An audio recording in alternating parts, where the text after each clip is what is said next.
Good afternoon, welcome to doctor care. ఈరోజు doctor కేర్లో cancer ఎందుకు వస్తుంది, క్యాన్సర్ లక్షణాలు ఏ విధంగా ఉంటాయి, బ్రెయిన్ క్యాన్సర్ ప్రాణాంతకమా, గొంతు క్యాన్సర్ వచ్చినప్పుడు ఎలాంటి జాగ్రత్తలు తీసుకోవాలి, డాక్టర్ని ఎప్పుడు సంప్రదించాలి, క్యాన్సర్ ఉన్నప్పుడు ఎలాంటి ఆహార నియమాలు పాటించాలి, ఇలాంటి విషయాల గురించి డిస్కస్ చేయడానికి డాక్టర్ అపూర్వ కుల్కర్ణి గారు, ప్రముఖ ఆంకాలజిస్ట్ మనతో పాటు ఉన్నారు. అపూర్ణ కుల్కర్ణి గారిని డైరెక్ట్గా కాంటాక్ట్ అవ్వాలి అంటే స్క్రీన్ మీద స్క్రోల్ అవుతున్న నెంబర్స్కి కాల్ చేయండి. Good afternoon ma'am. Hello, good afternoon. మామూలుగా క్యాన్సర్ చాలా ప్రాణాంతకం అని అందరికీ తెలుసు, అవగాహన కూడా ఈ మధ్యకాలంలో పెరుగుతోంది. కాకపోతే అసలు క్యాన్సర్ అంటే ఏమిటి, లక్షణాలు ఏ విధంగా ఉంటాయి చెప్పండి. క్యాన్సర్ అంటే మనకి ఎలా వస్తుంది అన్నదానికి చాలా around that there are many doubts. But ఏంటంటే మనకి క్యాన్సర్ అనేది ఏ ఒక్క కారణం వల్ల, ఏ ఒక్క స్టెప్ వల్ల రాదు. So there are a lot of steps. So ఒక స్టెప్ వల్ల మనకి ఒక హ్యాబిట్ వల్ల డైరెక్ట్గా క్యాన్సర్ కాజ్ అవుతుంది అనేది లేదు. సో మన హ్యాబిట్స్ అన్నిటి వల్ల, మన జీన్స్ వల్ల, అన్ని లెవెల్స్లో కూడా ఏదో ప్రాబ్లం ఉన్నంత మాత్రమే క్యాన్సర్ వస్తుంది. That is how it grows. Okay, cancer అసలు ఎలా వస్తుంది అంటారు? అంటే మన శరీరంలో క్యాన్సర్ రావడానికి ఏమైనా సూచనలు కనిపిస్తాయి అంటారా దాని గురించి? అంటే డిఫరెంట్ క్యాన్సర్స్కి డిఫరెంట్ సిమ్టమ్స్ అనేవి ఉంటాయి. సో ఫర్ ఎగ్జాంపుల్ మనం మోస్ట్ కామన్ క్యాన్సర్స్ కనుక ఓరల్ క్యావిటీ క్యాన్సర్ అంటే మౌత్ క్యాన్సర్ తీసుకున్నట్లయితే, సో తెల్లని ప్యాచెస్, ఎర్రని ప్యాచెస్ అనేవి ఒక 1 month కంటే ఎక్కువ ఉన్నప్పుడు, అండ్ అవి ట్రీట్మెంట్ చేసినా కూడా పోకపోవడము, లేకపోతే మౌత్లో అల్సర్స్ కానీ, అవి కూడా మనం నార్మల్గా కూడా మనకి చాలాసార్లు అల్సర్స్ అనేవి వస్తూ ఉంటాయి. అది మనం బి కాంప్లెక్స్ అట్లాంటివి ఏమైనా వేసుకుంటే వెళ్ళిపోతూ ఉంటాయి. బట్ అట్లాంటి అల్సర్స్ అసలు తగ్గకుండా 1 month నుంచి ఇంకా మీదుగా కూడా అట్లా అల్సర్ ఉన్నా, పెరుగుతూ పోతున్నా మనం అల్సర్లు రావటం వల్ల అంటారా? నోట్లో అల్సర్ కూడా అనేది చాలా పెద్ద symptom oral cavity mouth cancers అనేది. ఇప్పుడు మీరు అన్నట్టుగా క్యాన్సర్ అసలు ఎన్ని రకాలుగా ఉంటుంది చెప్పండి దాని గురించి. అంటే క్యాన్సర్ మనకి బాడీలో ఏ పార్ట్కైనా రావచ్చండి, starting from head to toe. So skin cancers అనేవి, లంగ్ క్యాన్సర్స్ అనేవి, ప్రోస్టేట్, బ్రెస్ట్ అట్లాంటివి అనేవి క్యాన్సర్ అనేది ఏ బాడీ పార్ట్లో నుంచి అయినా స్టార్ట్ అవ్వచ్చు, అండ్ ఏ బాడీ పార్ట్లోకైనా వెళ్ళొచ్చు కూడా once it start spreading. And other than that ఏంటంటే మనకి క్యాన్సర్లో గ్రేడ్స్ అనేవి ఉంటాయి. గ్రేడ్ 1, 2, 3 అనేవి ఉంటాయి. గ్రేడ్ 1 అంటే మనకి క్యాన్సర్ కొంచెం తక్కువ అగ్రెసివ్ అయినట్టు, గ్రేడ్ 2, 3 అంటే ఇంకొంచెం సీరియస్ అయినట్టు అనేది ఉంటుంది అనమాట. ఓకే, మామూలుగా క్యాన్సర్ వచ్చింది అని కానీ క్యాన్సర్ రావడానికి మన బాడీలో క్యాన్సర్ ఉంది అని అసలు మనం ఎలా తెలుసుకోవాలంటారు? మనకి క్యాన్సర్ రావడం అంటే మనకి సిమ్టమ్స్ కనిపించడం స్టార్ట్ అయినప్పుడే మనకి క్యాన్సర్ అనేది రావచ్చు అనే డౌట్ వస్తుంది. అదర్ దాన్ దాట్ మనం దానికంటే క్యాన్సర్ స్టార్ట్ అయ్యే కంటే ముందు గుర్తుపట్టడం అనేది చాలా కష్టం. సో వన్స్ సిమ్టమ్స్ ఫుల్ ఫ్లెజ్డ్గా ఉంటే మాత్రమే మనకి తెలుస్తుంది. సో మనకి ఇప్పుడు నేను ఇందాక oral cavity cancers, mouth cancers గురించి చెప్పినట్టు, సో బ్రెస్ట్ క్యాన్సర్ అనుకోండి, బ్రెస్ట్లో లంప్, బ్రెస్ట్లో గడ్డ, రొమ్ము క్యాన్సర్స్ అంటారు. సో అట్లా బ్రెస్ట్ లంప్ కూడా చాలా common symptoms. But most of the time మనం ఏం చేస్తామంటే నెగ్లెక్ట్ చేస్తాము, లేకపోతే సీరియస్ కాదేమో అని we neglect it sometimes, and sometimes మనం డాక్టర్ దగ్గరికి వెళ్ళి కన్సల్టేషన్ చేయాలి, అవన్నీ తెలియకుండా కూడా కొన్నిసార్లు లేట్ అవుతుంది. బట్ అలాంటి ఎనీ సిమ్టమ్ మనకు ప్రాబ్లమాటిక్ అనిపిస్తుంది, డౌట్ ఉంది అని అంటే ఆంకాలజిస్ట్ దగ్గరికి వెళ్ళి చూపించడం అనేది బెస్ట్ పాసిబుల్ మెథడ్. ఓకే, ఈ మధ్య కాలంలో ప్రోస్టేట్ క్యాన్సర్ అనే మాటని వింటూ ఉన్నాము. అసలు ఈ ప్రోస్టేట్ క్యాన్సర్ అంటే ఏమిటి, లక్షణాలు ఏ విధంగా ఉంటాయి? ప్రోస్టేట్ క్యాన్సర్ అనేది మెయిన్లీ మెయిల్స్లో వస్తుందండి. సో మెయిల్స్లో ఏంటంటే ప్రోస్టేట్ అనేది ఒక నార్మల్ ఆర్గన్. నార్మల్ ఆర్గన్ ఏంటంటే ఏజ్ పెరిగే కొద్దీ ప్రోస్టేట్ గ్లాండ్ సైజ్ అనేది కూడా పెరుగుతూ పోతుంది. కొన్నిసార్లు ఏమవుతుందంటే దాంట్లో క్యాన్సర్కి సంబంధించిన మార్పులు అనేవి వస్తాయి. Not in everybody, some times that can happen అనమాట. సో అలాంటివి సిమ్టమ్స్ లోపల చేంజెస్ వచ్చినప్పుడు బాడీలో మనకి మెయిన్ ఏంటంటే యూరిన్లో ప్రాబ్లమ్స్ కానీ ఉంటాయి అన్నమాట. యూరిన్లో బ్లడ్ పోవడం కానీ, యూరిన్ ఆగి రావడం కానీ, మళ్ళీ వెళ్ళాల్సిన అవసరం రావడం, లేకపోతే యూరిన్కి చాలాసార్లు వెళ్ళినా కూడా ఫుల్గా అవ్వలేదు అనే ఫీలింగ్ రావడం, ఇవన్నీ మెయిన్ ప్రోస్టేట్ క్యాన్సర్కి సంబంధించిన లక్షణాలు. ఇవి మనకి నార్మల్ ఎర్లీ స్టేజెస్లో అయితే ఇట్లాంటి లక్షణాలు ఉంటాయి. స్టేజ్ కొంచెం లేట్గా అయ్యి అడ్వాన్స్ స్టేజ్ దాటింది అనుకోండి, బ్యాక్ పెయిన్, లెగ్స్లో పెయిన్, బోన్ పెయిన్ ఇట్లాంటి సిమ్టమ్స్ వస్తాయి అన్నమాట ప్రోస్టేట్ క్యాన్సర్లో కూడా. కొన్నిసార్లు ఓన్లీ బ్యాక్ పెయిన్ చాలా వస్తుంది, ఏ టాబ్లెట్స్ తీసుకున్నా తగ్గట్లేదు అని వస్తారు. స్కాన్ చేపిస్తే అప్పుడు తెలుస్తుంది ఇది ప్రోస్టేట్ క్యాన్సర్ గడ్డ బోన్స్లోకి వెళ్ళిపోయింది అని. So some times that can also happen. Okay, ఈ క్యాన్సర్ అసలు ఎనీ క్యాన్సర్ మీరు అన్నట్టుగా ప్రోస్టేట్ క్యాన్సర్ కానివ్వండి, గొంతుకు సంబంధించిన క్యాన్సర్ కానివ్వండి, అసలు క్యాన్సర్ రావడానికి కారణాలు ఏంటంటారు? క్యాన్సర్ రావడానికి మనకి తెలిసిన కారణాలు అందరికీ నార్మల్గా కొంచెం అవగాహన ఉన్న కారణాలు ఉన్నాయి, అండ్ తెలియని కారణాలు అంటే mainly what we call use as genetics, genetic లెవెల్లో ఉన్న చేంజెస్. సో ఫస్ట్ మనం తెలిసిన కారణాల గురించి మాట్లాడుకుందాము.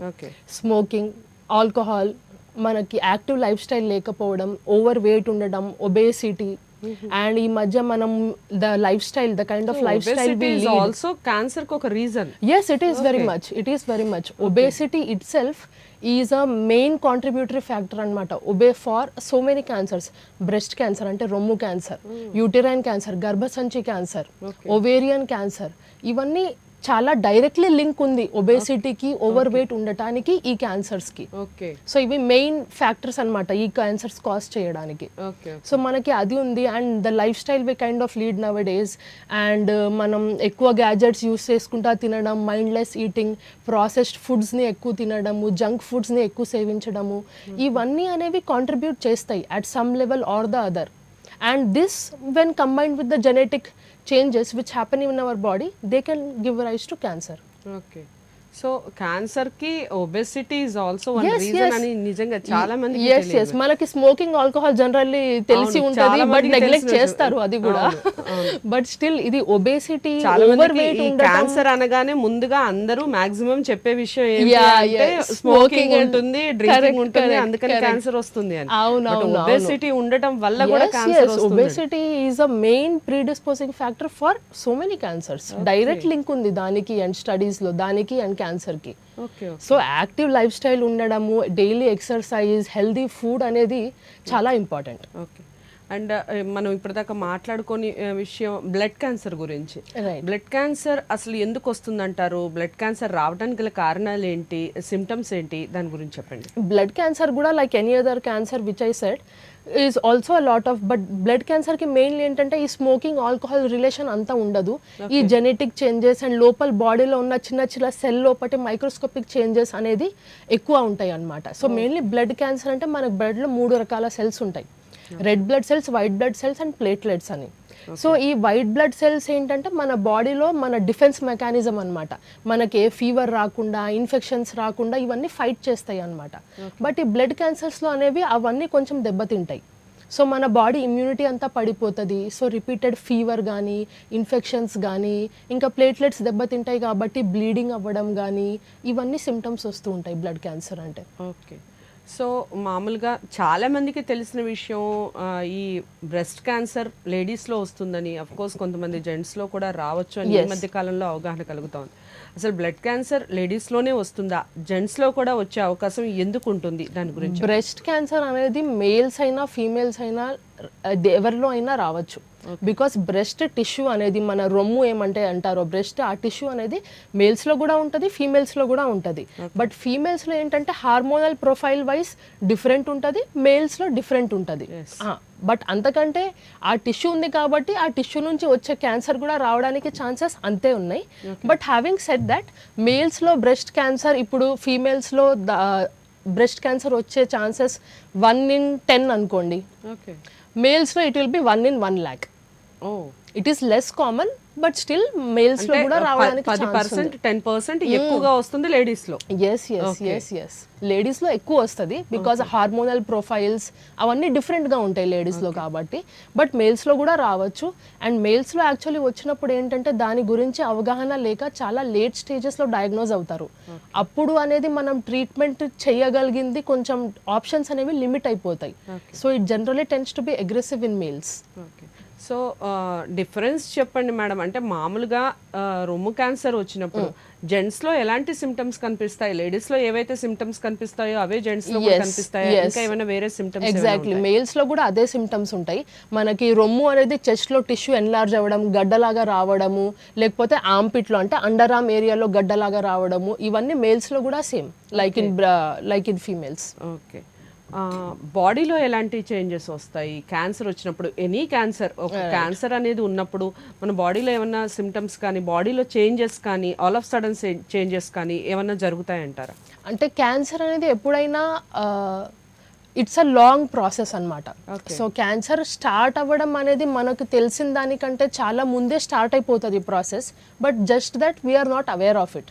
ఎందుకంటే చిన్న చిన్న సెల్ నుంచి స్టార్ట్ అయ్యి ఆ సెల్స్ డివైడ్ అయ్యి మళ్ళీ ఆ సెల్స్ డివైడ్ అయ్యి అదొక చిన్న గడ్డలాగా ఫామ్ అయ్యి ఆ గడ్డ సైజ్ పెరిగి సో లాంగ్ ప్రాసెస్ అనేది ఉంటుంది. బట్ మనం ఈలోగా మనకి సిమ్టమ్స్ ఏం తెలియకపోవచ్చు. సో కామన్ సిమ్టమ్స్ ఏంటంటే మనం నెగ్లెక్ట్ కూడా చేస్తాం. ఎట్లా అంటే ఆకలి వేయకపోవడము, కొంచెం వెయిట్ లాస్ అవ్వడము, వీక్నెస్ ఫీలింగ్, ఇవన్నీ మనం నార్మల్గా కూడా రావచ్చు. క్యాన్సర్ వల్ల వెయిట్ లాస్ అవుతారా?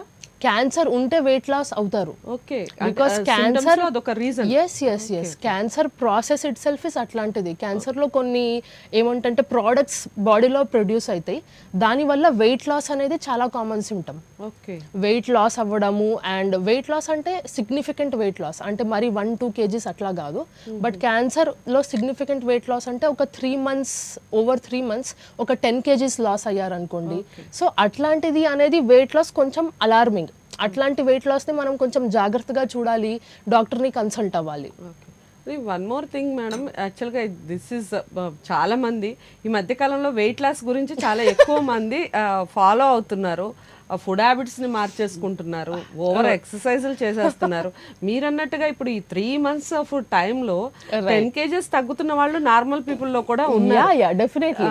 మరి క్యాన్సర్ ఉంది అని ఎలా అవగాహన ఎలా కలుగుతుంది? బట్ ద థింగ్ ఈజ్ ఇక్కడ మెయిన్ ఇంపార్టెంట్ డిస్టింగ్విషింగ్ ఫ్యాక్టర్ ఏంటంటే మనం వెయిట్ లాస్ కి ట్రై చేస్తున్నామని మనకి తెలిసినప్పుడు స్టోరీ డిఫరెంట్. ఓకే, ఏ రీజన్ లేకుండా మనమేం ట్రై చేయకుండా అండ్ వేరే సిమ్టమ్స్ కూడా ఉన్నాయి అనుకోండి, which will happen because these are not the only symptoms. ఇప్పుడు మనకి బ్రెస్ట్ క్యాన్సర్ వల్ల వెయిట్ లాస్ అనుకోండి, బ్రెస్ట్ క్యాన్సర్ కి అసోసియేటెడ్ ఇంకొక సిమ్టమ్ ఏమైనా ఉండుంటది. మేబీ నెగ్లెక్ట్ చేశారేమో, జస్ట్ వెయిట్ లాస్ గుర్తుకొచ్చిందేమో అట్లా. సో ఇది ప్లస్ అది మనం వెయి చేసుకోవాలి. When you're making a conscious attempt, weight తగ్గడానికి చేస్తున్నారు అండ్ తగ్గిందనుకోండి, గుడ్ న్యూసే, క్యాన్సర్ తో సంబంధం లేదు.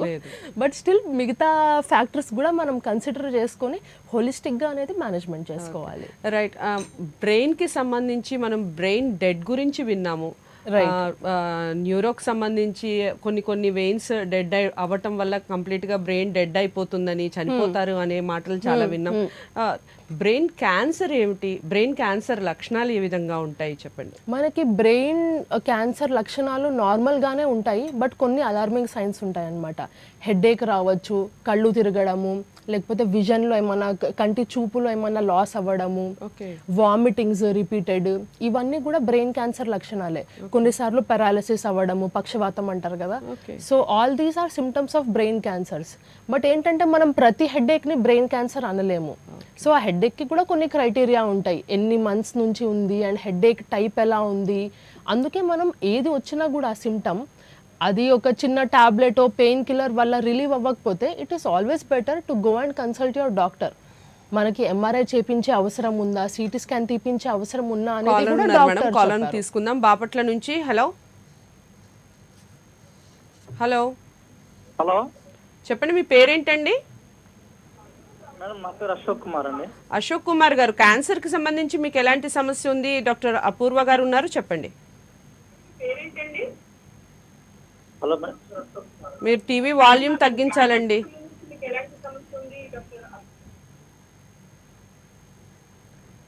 టీవీ వాల్యూమ్ తగ్గించి మాట్లాడండి. కంప్లీట్ గా మ్యూట్ లో పెట్టండి, మాట్లాడండి, మీ సమస్య చెప్పండి. ఇప్పుడు బ్లడ్ క్యాన్సర్ వస్తుందండి, వస్తే అది ఫస్ట్ స్టేజీలో మనం దాన్ని ఐడెంటిఫై చేసామంటే అది క్యూర్ అవుతుందా? ఏ క్యాన్సర్ అయినా మనం ఏ స్టేజ్లో అయితే ఐడెంటిఫై చేస్తామో అనేది చాలా ఇంపార్టెంట్ అండి. మీరు చెప్పినట్టు ఫస్ట్ స్టేజ్లో మనం డయాగ్నోస్ చేస్తే మనకి చాలా ఆప్షన్స్ అవైలబుల్ ఉన్నాయి అండ్ 90% ఛాన్సెస్ ఉంటాయండి క్యూర్కి. ఓకే మేడం, మనం బ్రెయిన్ క్యాన్సర్ గురించి మాట్లాడుతున్నాం. బ్రెయిన్ క్యాన్సర్ ఉన్నప్పుడు ఎలాంటి లక్షణాలు ఎలాంటి కనపడతాయి? సో మనకి మెయిన్లీ ఏంటంటే హెడేక్ అనేది అండ్ కళ్ళు తిరగడము, రిపీటెడ్ వామిటింగ్స్ అవ్వడము, కొన్నిసార్లు పారాలిసిస్ లేకపోతే ఫిట్స్ రావడము, ఇవన్నీ అనేది మెయిన్ బ్రెయిన్ క్యాన్సర్కి సంబంధించిన సిమ్టమ్స్ అన్నమాట. బట్ ఈ సిమ్టమ్స్ కూడా వేరే సిమ్టమ్స్తో పాటు అండ్ ఎంఆర్ఐ, సిటీ స్కాన్ ఏదైతే సజెస్ట్ చేస్తామో మేము దాంతో పాటు మనం వెయి చేసుకొని చూసుకోవాలి.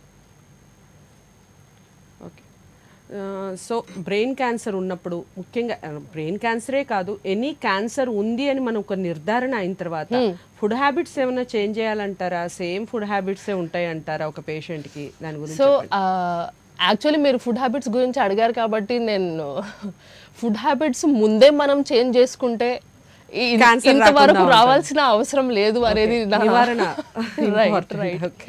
సో మనం నార్మల్గానే ఫస్టే హెల్దీ లైఫ్ స్టైల్ అనేది ఫుడ్ కానీ ఎక్సర్సైజ్ కానీ ఇన్కార్పొరేట్ చేసుకుంటే మనకి ఎట్లా అంటే ఒక స్టెప్ తీసేసినట్లు అవుతుంది. క్యాన్సర్ వైపు వెళ్తున్నప్పుడు ఒక స్టెప్ మనకి లెస్ అయిపోతుంది. ఇట్స్ నాట్ దట్ కి మనం మొత్తం హెల్దీ ఉన్న వాళ్ళకి క్యాన్సర్ రాదు, సమ్ టైమ్స్ అట్లా కూడా అవుతూ ఉండొచ్చు. But most of the times అనేది ఇవన్నీ మేజర్ కాంట్రిబ్యూటర్స్ క్యాన్సర్కి. సో మనం ముందుగానే మంచి ఫుడ్ తీసుకుంటే బెటర్. బట్ ట్రీట్మెంట్ అప్పుడు కానీ క్యాన్సర్ అప్పుడు డయాగ్నోసిస్ అయినప్పుడు కానీ ఏంటంటే కీమోథెరపీ అప్పుడు కొన్ని ఫుడ్ రెస్ట్రిక్షన్స్ ఉంటాయి.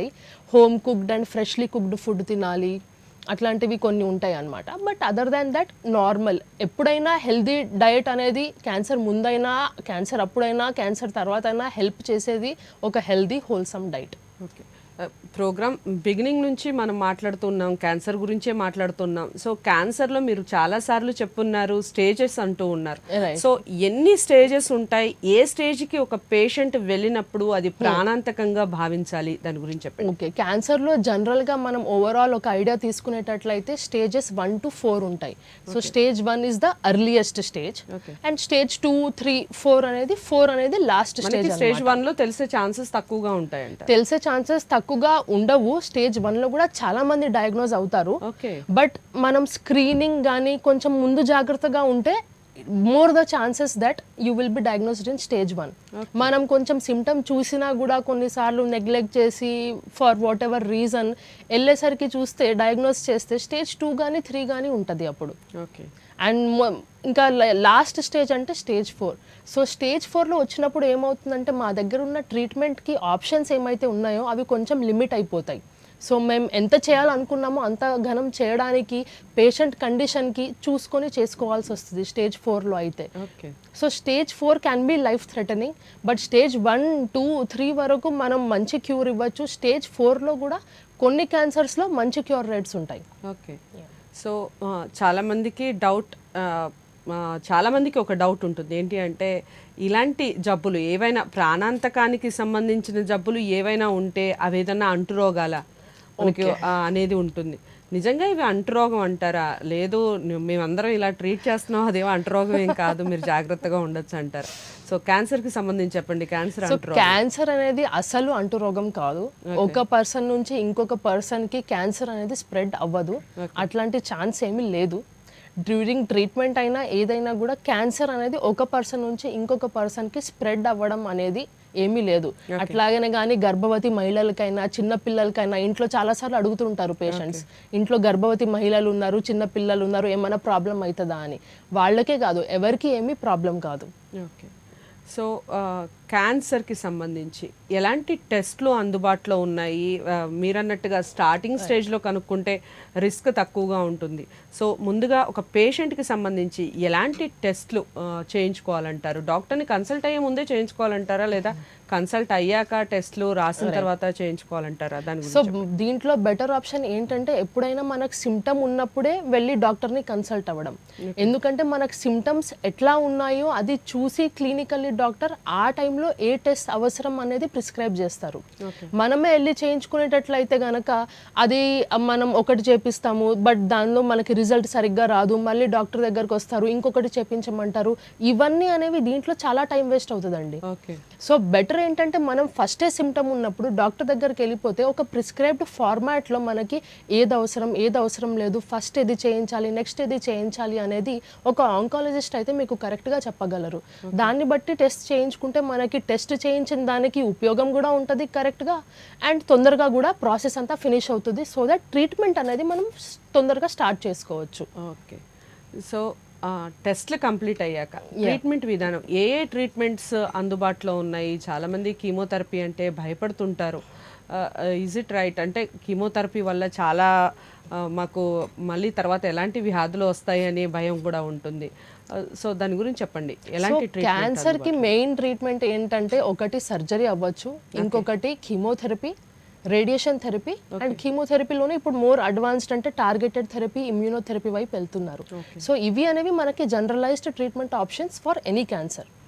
దీని తర్వాత ఏంటంటే మీ డిజీజ్ ఏదైతే స్టేజ్లో ఉందో అండ్ మీ పేషెంట్ కండిషన్ ఎలా ఉందో దాన్ని బట్టి ఆ స్టేజ్లో ఏ ట్రీట్మెంట్స్ అవసరమో అనేది మీకు ఆంకాలజిస్ట్ సరిగ్గా చెప్తారు. సో దాన్ని బట్టి ట్రీట్మెంట్స్ అనేది అడ్వైస్ చేస్తాము. అండ్ ఆంకాలజీ ట్రీట్మెంట్స్కి లేకపోతే ఏ ట్రీట్మెంట్కైనా ఇప్పుడు మీరు షుగర్కి మెడిసిన్స్ వేసుకుంటారు, బీపీకి వేసుకుంటారు, జాయింట్ పెయిన్స్కి మెడిసిన్స్ వేసుకుంటారు. సో ఆ టాబ్లెట్స్కి కూడా సైడ్ ఎఫెక్ట్స్ ఉంటాయి. ఇట్స్ జస్ట్ దట్ మనం క్యాన్సర్ అనగానే లేదు ఎక్కువ సైడ్ ఎఫెక్ట్స్ ఉంటాయి అన్నిటికీ సైడ్ ఎఫెక్ట్స్ అనేది కంపల్సరీ మీ ఆయుర్వేదిక్ మెడిసిన్ కి కూడా ఉంటాయండి side effects. It's just that you don't know. Okay, so దానికంటే ఎక్కువ బికాస్ ఎందుకంటే అది బాడీలోకి వెళ్ళి బాడీలో ప్రాసెస్ ని ఎట్లా ఇన్ఫ్లుయెన్స్ చేస్తుందో, దేంతో ఏం ఇంటరాక్ట్ అవుతుందో అనేది మనకి తెలియదు. అండ్ మనం ఏంటంటే సరే తగ్గుతుంది కదా ఎప్పటికప్పుడు అని పెయిన్ కిల్లర్స్ వాడుతూ ఉంటాము, అట్లాంటివి కూడా ఉంటాయి, వాటికి కూడా సైడ్ ఎఫెక్ట్స్ ఉంటాయి లాంగ్ టర్మ్ లో. సో ఇంత పెద్ద జబ్బు క్యాన్సర్ వచ్చినప్పుడు సైడ్ ఎఫెక్ట్స్ లేకుండా ట్రీట్మెంట్ అనేది ఉండదు. బట్ ఇప్పుడు మనకి ఉన్న అడ్వాన్స్డ్ టెక్నిక్స్ కానీ మన దగ్గర ఉన్న అడ్వాన్స్డ్ ఇప్పుడైతే ఆప్షన్స్ ఏమైతే ఉన్నాయో దానికి సైడ్ ఎఫెక్ట్స్ అనేవి చాలా తక్కువ ఉంటున్నాయి. సో మనం బ్రాడ్గా అట్లా వ్యూ అనేది ఈ కీమోథెరపీ గురించి రేడియోథెరపీ గురించి అయినా అది most of the times correct కాదు. మీరు ఒకసారి డాక్టర్ని వెళ్ళి కలిసినాక మీ ఎగ్జాక్ట్ పేషెంట్ సిచ్యువేషన్ తెలుసుకున్నాక మీరు కన్సల్ట్ అయితే మీకే తెలుస్తుంది ఏం బెస్ట్ ట్రీట్మెంట్ ఆప్షన్స్ ఏమున్నాయి. అయినా మనం ఒక ట్రీట్మెంట్ ఆప్షన్ రిఫ్యూజ్ చేసినా కూడా మనకి వేరే 2-3 ట్రీట్మెంట్ ఆప్షన్స్ ఉంటాయి అలాంటప్పుడు. సో ఇన్ని మనకి ఆప్షన్స్ ఉన్నాయి. జస్ట్ బికాస్ మనం భయపడి ట్రీట్మెంట్ చేయించుకోకుండా మాత్రం ఉండకూడదు. ఎస్, చాలా మందికి ఇంకొక సంస్థ ఈ క్యాన్సర్ అనే ఈ మహమ్మారి వంశపారంపర్యంగా వస్తుందా? సో క్యాన్సర్స్ అనేది హెరిడిటరీ అనేది రావచ్చు.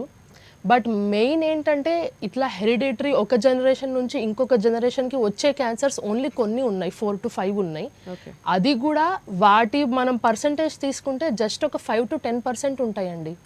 మిగతా 90%, 90 to 95% మనం ఇందాక డిస్కస్ చేసుకున్న కాజెస్, కాంట్రిబ్యూటరీ ఫ్యాక్టర్స్ వల్లనే వచ్చే క్యాన్సర్స్ అవి. ఓకే, సో క్యాన్సర్కి సంబంధించి మీరు ఇంతకుముందు చెప్పినట్టుగా అసలు రాకుండా ఉండాలి అంటే మనం ఏ ఫుడ్ హ్యాబిట్స్ వాడాలి, ముఖ్యంగా మీరు ఎలాంటి ఫుడ్ హ్యాబిట్స్ వాడతారు దాని గురించి చెప్పండి. అంటే ఒక ఆంకాలజిస్ట్గా మీరు ఎలాంటి విధానాన్ని పాటిస్తారు? రైట్, సో క్యాన్సర్ పరంగా మనం డైట్ మార్చుకునేది అట్లాంటిది ఏమి లేదు దీంట్లో. But in general healthy diet అనేది most important, healthy and wholesome diet.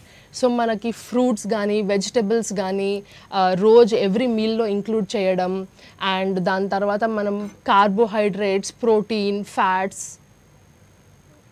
Fats intake అన్ని మీల్స్లో మనం జాగ్రత్తగా చూసుకుంటే then it will be a wholesome diet. And ఈ మధ్య ఈ సూపర్ ఫుడ్స్ అని ఇవన్నీ దీనికి హైప్ అంతా చాలా ఎక్కువ ఉంది, like pumpkin seeds, flax seeds ఇవన్నీ అంటారు. ఇవన్నీ తీసుకుంటే క్యాన్సర్ రాదు అని అంటారు. But I just want to clear that అది మనం సూపర్ ఫుడ్స్ తీసుకుంటే క్యాన్సర్ రాకుండా ఉండటం అనేది లేదు. బట్ ట్రూత్ ఏంటంటే సూపర్ ఫుడ్స్లో యాంటీ ఆక్సిడెంట్స్ అనేవి ఉన్నాయి. యాంటీ ఆక్సిడెంట్స్ అనేవి బాడీకి ఎప్పుడైనా బెనిఫిషియలే. So not only for cancer, for any other diseases also, lifestyle diseases, diabetes అయినా, షుగర్ అయినా, బీపీ అయినా, ఏదైనా కూడా బాడీలో యాంటీ ఆక్సిడెంట్స్ అనేది బెనిఫిషియలే. సో ఆ హెల్త్ పర్పస్కి తీసుకోవచ్చు. జస్ట్ బికాస్ క్యాన్సర్ ప్రివెంట్ అవుతుంది అని మాత్రం సూపర్ ఫుడ్స్ని కన్జ్యూమ్ చేయడం అనేది కరెక్ట్ కాదు. ఎందుకంటే ఈ మధ్య బాగా అబ్యూస్ చేసేస్తున్నారు, ఓన్లీ అవి తీసుకొని ఆ స్మూదీస్, ఆ juices. So that is not the right way to go. Everything in moderation. And ఇంకొకటి ఒక సింపుల్ టిప్ ఏంటంటే మీ ప్లేట్ ఎంతైతే కలర్ఫుల్గా ఉంటుందో మీ బాడీ అంత హెల్తీగా ఉంటుంది. So you know yellow bell peppers, red bell peppers, మన గ్రీన్స్ ఏదైనా కూడా మన నార్మల్ మనం తినేవి కూడా ఎంత కలర్ఫుల్గా అయితే మన ప్లేట్ ఉంటుందో అంత హెల్తీగా మన బాడీ ఉంటుంది. ఓకే, చాలా మంది డైట్ విషయానికి వచ్చేసరికి రైస్ అసలు కంప్లీట్గా బంద్ చేయండి, మీరు అన్నట్టుగా ఇప్పుడు ఒబేసిటీ అని కూడా ఒక రీజన్ చెప్పారు, క్యాన్సర్కి ఒబేసిటీ ఒక రీజన్ అని చెప్పారు. రైస్ అసలు కంప్లీట్గా మానేయమని చాలా మంది సజెస్ట్ చేస్తూ ఉంటారు. రైస్ నిజంగా కంప్లీట్గా మానేయాలంటే? ఐఎమ్ వెరీ హ్యాపీ మీరు ఈ క్వశ్చన్ అడిగారని. ఫస్ట్ ఆఫ్ ఆల్ రైస్ కంప్లీట్గా మానేస్తే మీ బాడీకి హార్మే అవుతుంది కానీ బెనిఫిట్ అనేది ఉండదు. So rice is not the culprit here, rice is not the villain. మనం రైస్తో పాటు ఏం తింటున్నామా అండ్ మనం తినే ఈ జంక్ ఈ మధ్య ఎవ్రీథింగ్ ఈజ్ జంక్. మార్నింగ్ లేచినప్పటి నుంచి మనం సీరియల్స్ ప్యాకెట్ ఓపెన్ చేస్తాము, దాని తర్వాత స్నాక్స్కి బిస్కెట్స్ ఓపెన్ చేస్తాము, టీ తాగుతాము, కాఫీ తాగుతాము. ఇవన్నీ కట్ డౌన్ చేస్తే మీ రైస్ మీరు ఎవ్రీడే తినొచ్చు, 2 times తినొచ్చు. I in fact eat rice twice a day, that too white rice, ఏ బ్రౌన్ రైస్ కాదు, ఏది కాదు. సో అలాంగ్ విత్ రైస్ మన క్వాంటిటీ ఆఫ్ వెజిటబుల్స్, మన క్వాంటిటీ ఆఫ్ దాల్, ప్రోటీన్స్, ఎసెన్షియల్ ఫ్యాట్స్, ఇవన్నీ హోల్సమ్గా తినడం అనేది concept. It's not like rice తింటే rice is the problematic thing or something else, ghee is the problematic thing. So మనం ఫుడ్ ఇంగ్రీడియంట్ని అట్లా నారో డౌన్ చేయలేము.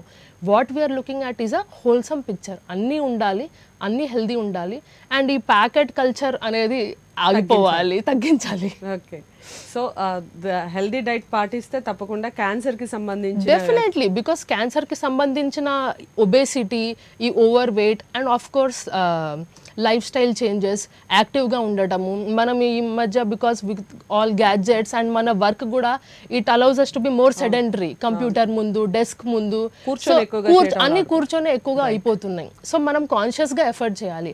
ఎవ్రీ 30 minutes కూర్చునడానికి 3 minutes నిలబడటమో, చిన్న వాక్ తీసుకోవడమో, అండ్ ఒక 30 to 45 minutes ఏమైనా ఎక్సర్సైజ్ చేయడమో, ఇవన్నీ మన లైఫ్ స్టైల్లో నార్మల్గా రూటీన్ హ్యాబిట్ అయిపోవాలి. Okay, that is when we can prevent cancers being caused because of this. Okay, ఫైనల్గా చెప్పండి మేడం, అంటే క్యాన్సర్కి ఆల్రెడీ క్యాన్సర్తో బాధపడుతున్న వారికి మీరు ఇచ్చే suggestion. So the thing is main ఏంటంటే it is a difficult time for anybody. Cancer treatments, cancer diagnosis అనేవి ఎవరికి ఈజీ కాదు, పేషెంట్కి కాదు అండ్ పేషెంట్ ఫ్యామిలీ మీద కూడా కాదు.